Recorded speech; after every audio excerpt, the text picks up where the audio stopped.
Okay, we are here for the Q&A panel for Cowboy Connor. I am super excited. I'm here with the creator, Scott Embleton.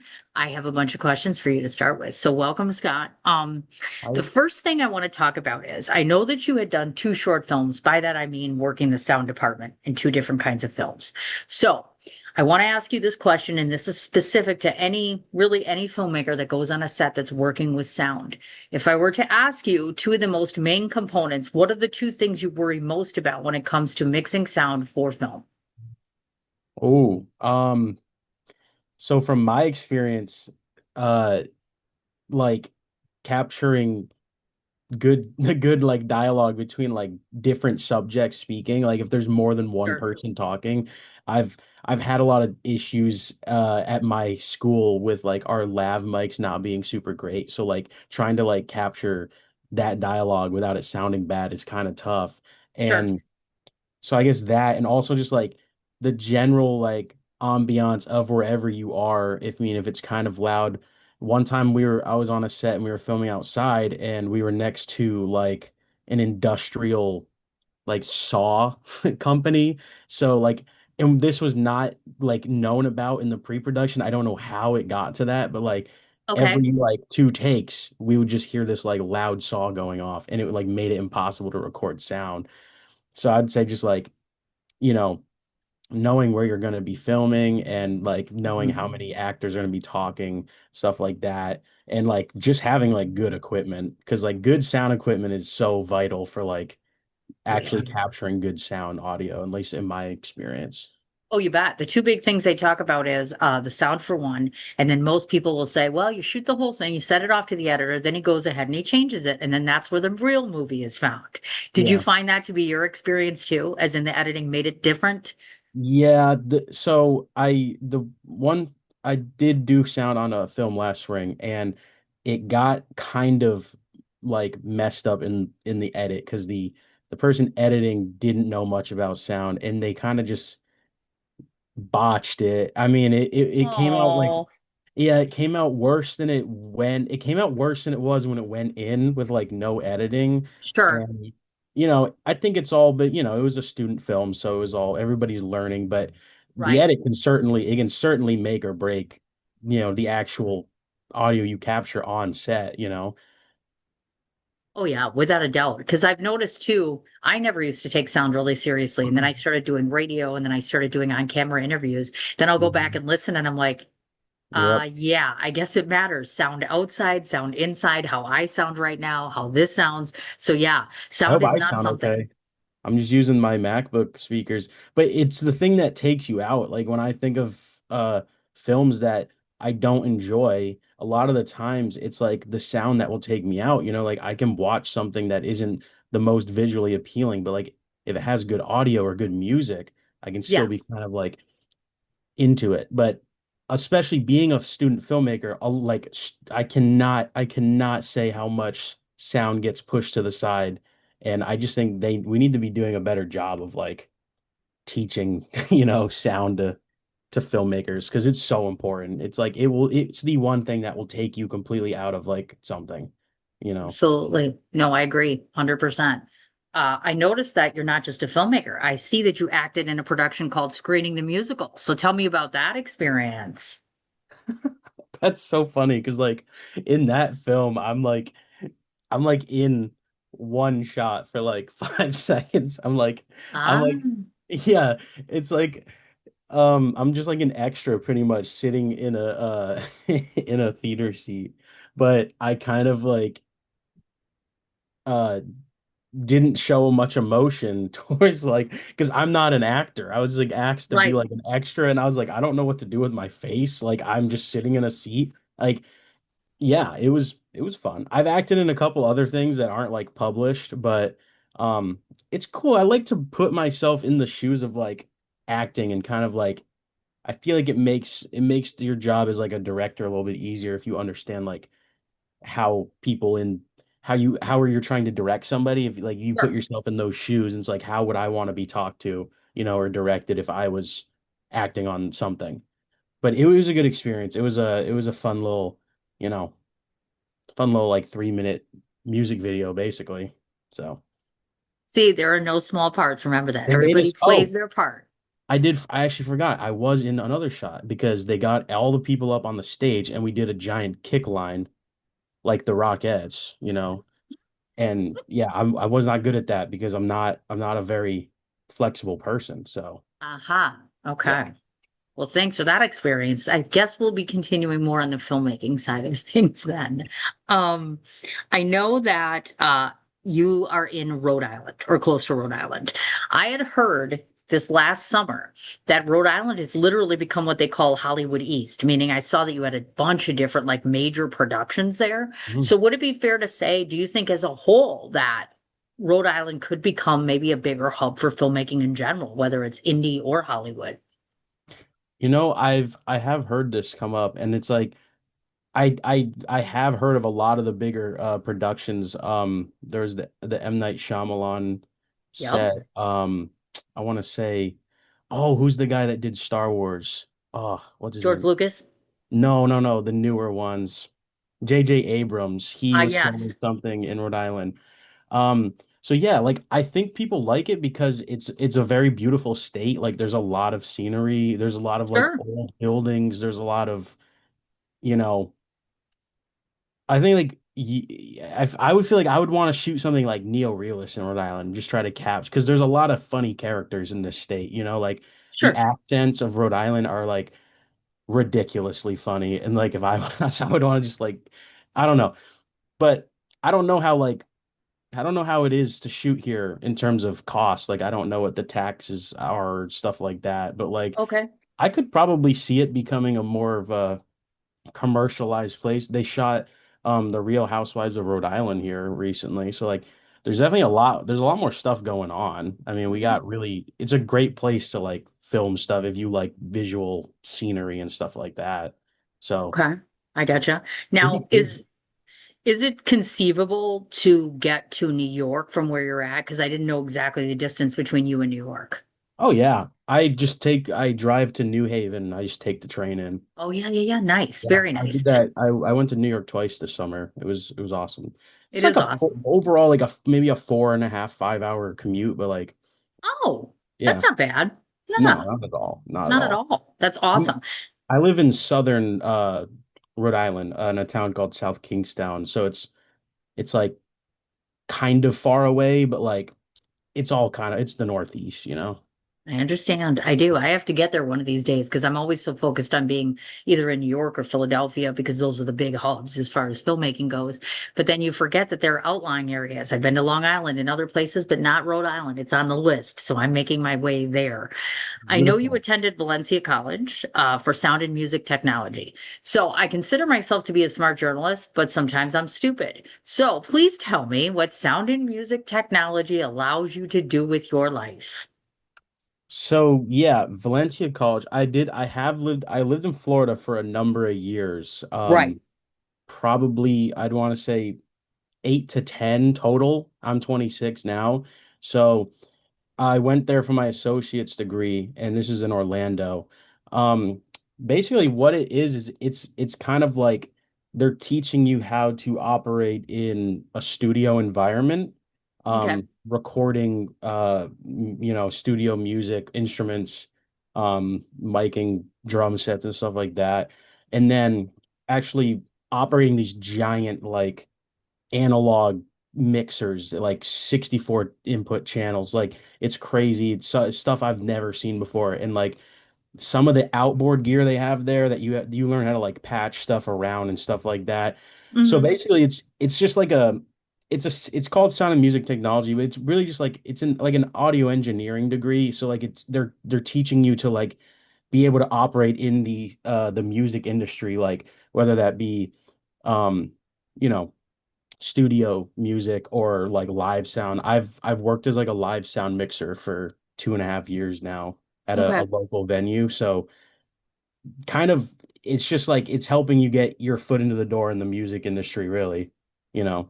Okay. And I actually getcha. it has not it did I will say it did not carry over very well for film, I have to say. Like recording Hmm. sound on a film set to me was like a lot different because it's like it's not music and I'm comfortable with music, which yeah, so I get it. Hmm. Well, you are a first-time filmmaker with this film, which is a new experience for you. It was a student project, of course. It premiered at the University of Rhode Island, which I know.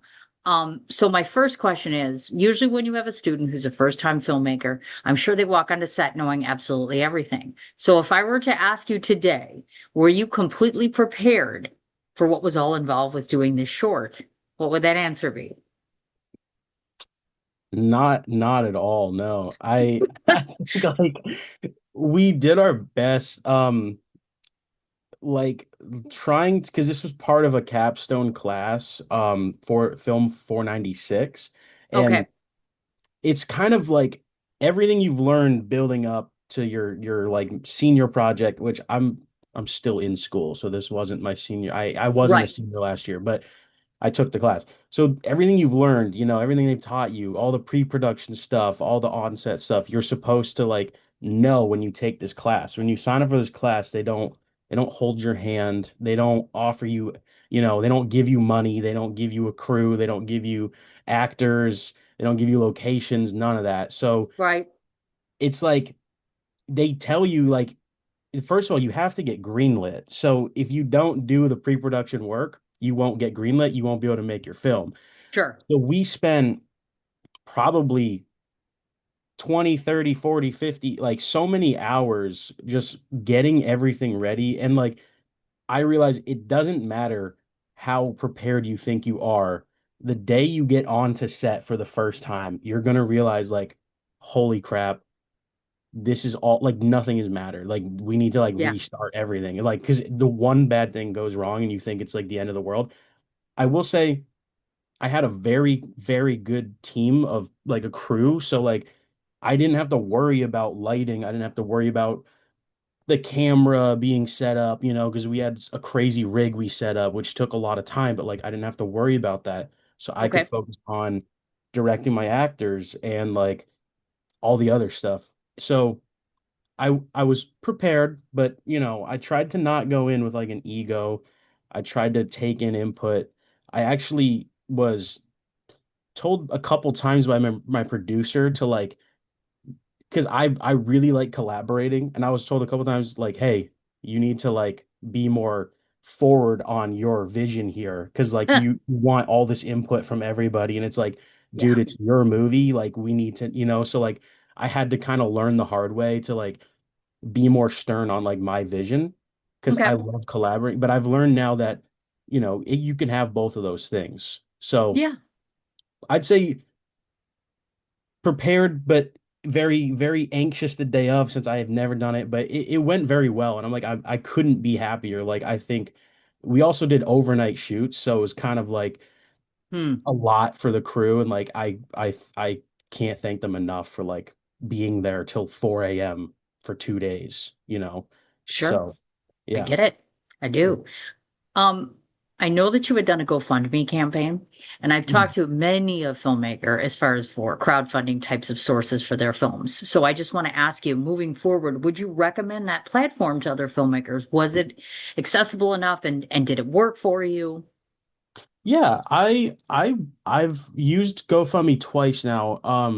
I actually just wrapped my second short film that I shot this fall, and Okay. we used GoFundMe again. I think it's very user friendly. It's like easy to set up. Yep. It's easy to share with people. Uh, I know there's like Indiegogo, which has more like Mm-hmm. incentives for actually donating. Like you can offer more kind of like rewards and stuff like that for people that want to donate. But, I've heard the argument from people that using GoFundMe is like they say it kind of takes away from like the other things on GoFundMe that might be more kind of like serious toned, I guess, like Okay. real life problems. It's like people that use GoFundMe for to like Right. raise money for some like serious stuff. And so I kind of respect that maybe trying to like switch to something like Indiegogo, which might be more tailored towards the art, kind of Yeah. fundraising. But I think it's all kind of just like based on how you post it and like how you market it. People will find it and like it's easy to share. So it was helpful. Um we were able to raise, I think, for Cowboy Connor maybe like $500 or $600, and then with Nice. we had this thing called, it's no longer around. It was called the PBS grant, Yeah. um, which is like basically you just have to fill out stuff and tell them what you want to do, and they Hmm. give you $500. So Wow. like, yeah, and it sucks that it's not, due Yeah. to, I don't get into it, but due to stuff in our current time, there's Yes. limitations to that. But that's like free $500 there for somebody that's trying to make something. Yeah. So we ended It's up raising amazing. them. I definitely would. I think GoFundMe is awesome. Like I think it's easy. It's just easy to use. It's not like confusing, and the turnaround for like getting paid is pretty good. That's awesome. Um, your story centers around three people. We have that beautiful young lady who kind of comes in. We have that bar type setting. We have our good guy and we have our bad guy. So I was curious to ask you how you found them both, because for young actors, I think that their range was wonderful. I also felt that they did their respective roles, not only very respectfully, but just so cleverly. I love the injection of humor in this as well. Thank you. Hmm. Um, so yeah, these are all students at URI that are all interested in acting. The barmaid was played by Izzy Tiska. She's a good friend. I wanted someone to kind of fit that, kind of like Southern Belle vibe, that, but also very stern and like, don't mess with them. And Yeah, she fits that very well. And she's yeah. acted in a ton of things. And I was just like, I couldn't have thought of a better person. Um, the Marshal was played by Diego Torres. He's a friend I've known since high school. Um, so his inspiration for his character was from a video game called Red Dead Redemption 2. Oh my Um, gosh. there's a character named Arthur Morgan who's a badass outlaw, and he kind of took the tone of that character and turned it into this like martial character.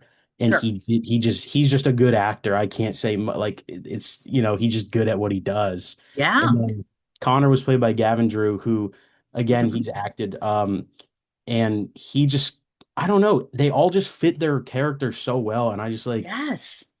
I just it all just lined up, and it's like I would have maybe tried to like find professional actors, but like I didn't think it needed this, like because we went more of like the stage play route. Yeah. I didn't think we needed like 45-year-old people playing these characters. Like I think it made sense that we had younger characters portraying these like older characters. You So betcha. it all made sense to me, and I think it worked out really well. Absolutely. And it was quite the surprise to see the stage play thing at the end. I was like, oh, look, this is like all the makings of a movie. And then sure enough, it ends up being the stage play. Yeah. Um, I have to ask you about, you make your so-called, well, in essence, they're both so-called villains, one of which being a more likable villain, one of them being a lot more sinister, mind you. Mhm. And then I was curious to ask the character development itself. Did you rely upon their acting to develop the character, or did you give them your hindsight based on what you wrote and they developed it from there?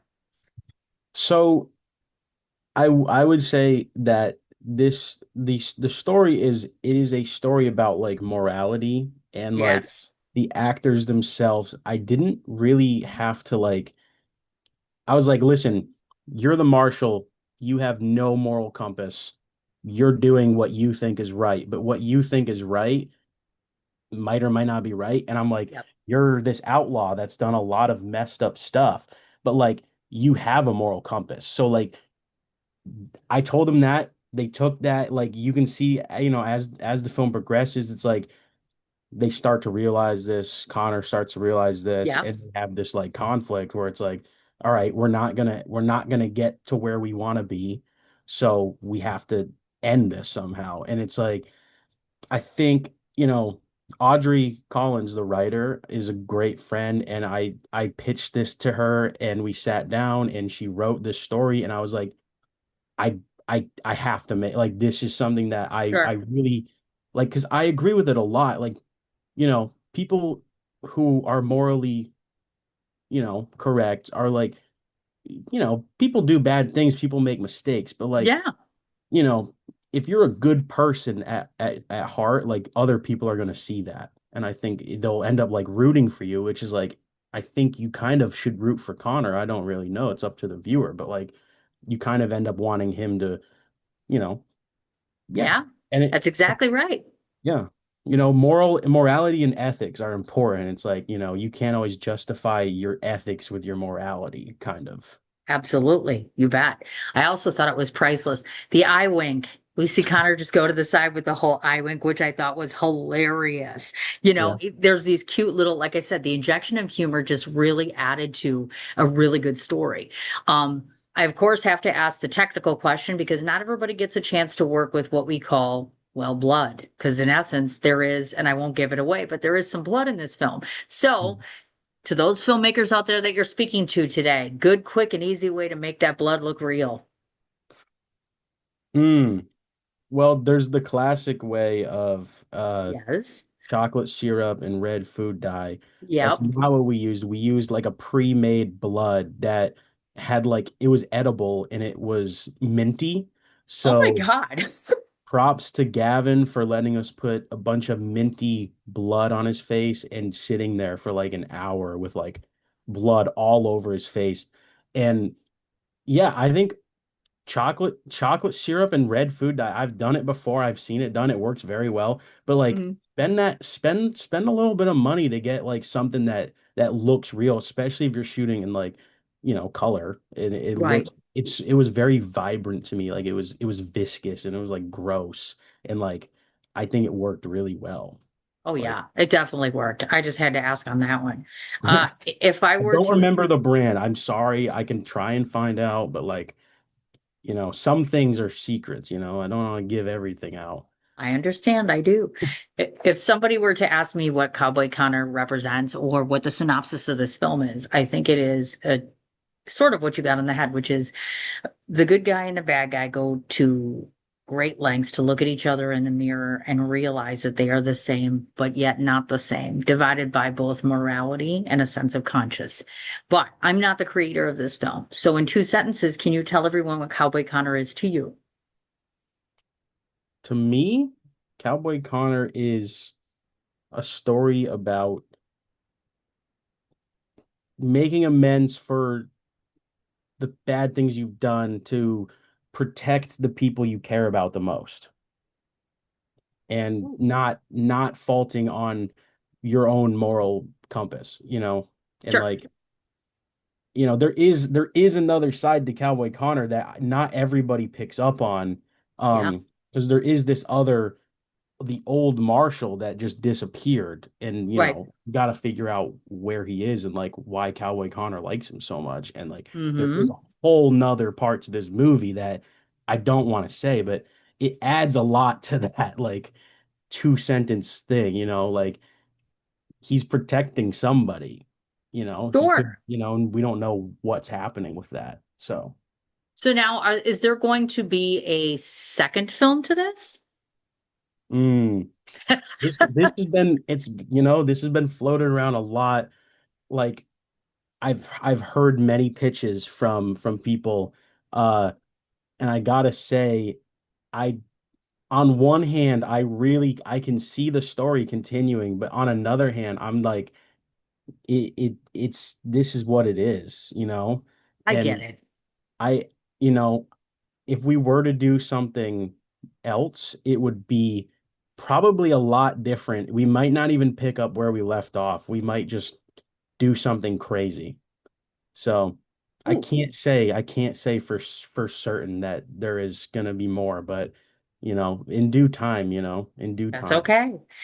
If people want to see Cowboy Connor, will it be at another festival or where is it headed? So it's been in a couple. It's not slated to be at any more Okay. currently.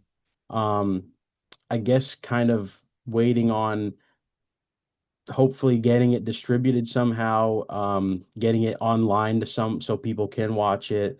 Um, yeah, I mean, I want people to see it. I want as many Mhm. people to see it as they want, but I guess I gotta learn the best ways to To do do that. that. Yeah. You betcha. Thank you for that. I did take a look to see if you happen to be nominated, and it turns out that you actually have two nominations. So, Wow. first off, you're nominated for Best Youth or Student Film. And second of all, you have a nomination for Best Male Actor in a Youth or Student Film for your actor, Gavin Drew. Oh, Congratulations on that. You've done a really, really great job on a student film. I think the nominations are very well deserved, and I hope that you continue creating film because this has been just a joy. thank you. Thank you a lot. Thank you very much.